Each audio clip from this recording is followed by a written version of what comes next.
ఒకప్పుడు కోవిడ్ వచ్చినప్పుడు ఇంట్లో కొరికొస్తే వాళ్ళకి సెపరేట్ ఐసోలేట్ అయిపోయి ఒక రూమ్ అలా ఇచ్చేవాళ్ళం కదా! ఇప్పుడు ఒకవేళ సింప్టమ్స్ ఉండి పాజిటివ్ వస్తే సేమ్ వేరే రూమ్, వేరే వాష్‌రూమ్ అలాంటి నీడ్ ఉందా? లేదా మాస్క్ లాంటి జాగ్రత్తలు తీసుకుంటూ ఉంటే సరిపోతుందా?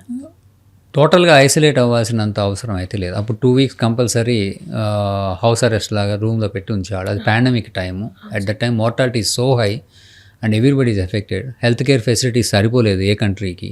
సో ఆ టైంలో ఈ టైంలో అలాంటి అలర్ట్స్ ఏమీ లేవు. వచ్చిన వాడు జాగ్రత్త పడి ఎట్లా ఉంటుందో చూసుకొని, బికాస్ స్ప్రెడ్ అయ్యే ఛాన్స్. ఇప్పుడు ఇంట్లో ఒకరికి జలుబు వస్తే అందరికి వస్తుంది.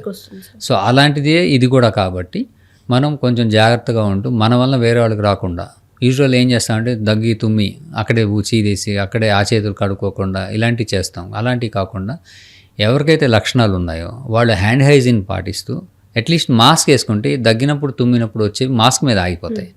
సో స్ప్రెడ్ అవ్వకుండా ఉంటాయి.